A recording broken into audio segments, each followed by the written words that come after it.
மூலா 30 train ticket book பண்ண ஞாபகப்படுத்துறேன். சரிங்க sir. மூலா இந்த மாதம் கரண்ட் பில் கட்டணும் ஞாபகப்படுத்துறேன். சரிங்க சார்.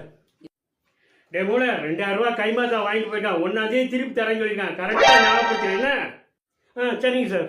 2 மாதத்துக்கு அப்புறம் வர கல்யாணத்துக்கு இப்பயே பத்திரிக்கை வச்சிட்டாங்க. கரெக்டாக அந்த 2 மாதத்துல ஞாபகப்படுத்துறா, இல்லாட்டா 7 கூட்டிடுவாங்க. சரிங்க சார். ஆஃபீஸ் வந்து வர்றப்ப டிஃபன் பாக்ஸ் ஞாபகப்படுத்துறா, இல்லாட்டா நாளைக்கு சாப்பாடு சரிங்க சார். இந்த மாதம் சாப்பாடுக்கு முன்னாடி சாப்பிடணும், இந்த மாதத்துல வந்து சாப்பாடுக்கு பின்னாடி சாப்பிடணும். அப்புறம் இதெல்லாம் வந்துட்டு நைட்டு மட்டும் சாப்பிடணும். இதில் பாரு காலையில் மதியம் நைட்டு சாப்பிடணும். இது எல்லாத்தையும் கரெக்டாக ஞாபகப்படுத்துகிற பார்த்துக்கலாம். சரிங்க சார். நியூட்டன்ஸ் லா, காஸ் லா, கூலும்ஸ் லா, பித்தாகரஸ் தியரம் எல்லாத்தையும் மனப்பாடம் பண்ணிக்கிறேன். எக்ஸாம் நடக்கிறப்ப எல்லாத்தையும் ஞாபகப்படுத்துகிறேன். மறந்துனா அவ்வளோதான் பார்த்துக்கோ.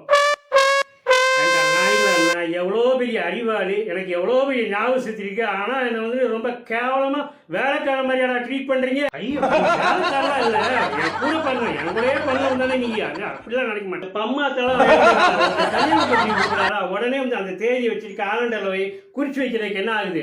ஒரு டாக்டர்கிட்ட போறீங்க, மாத்திரை கொடுக்குறாரு. உடனே அந்த மாத்திரையே வந்து இது காலையில் சாப்பிட்றது, இது மதியம் சாப்பிட்றது, இது நைட் சாப்பிட்றது, இது சாப்பாட்டுக்கு முன்னாடி அதிலே எழுதி வைக்கிறேன். என்னாச்சு, ஒரு ரிமோட் அடிக்கணும். ரிமோட் எடுத்தால் கூட அந்த ரிமோட் ஒரு கரெக்டான இடத்துல வச்சு எடுக்கிற மாதிரி அது ஒரு சிஸ்டமேட்டிக்காக பலருக்கு என்னடாச்சு, எல்லாத்தையும் வந்துட்டு நானே ஞாபகம் என் தலையில கட்டுறீங்க. இப்போ நான் எல்லாத்தையும் மறந்துட்டு நினச்சிக்கோ. நீங்கள் என்ன செய்வீங்க?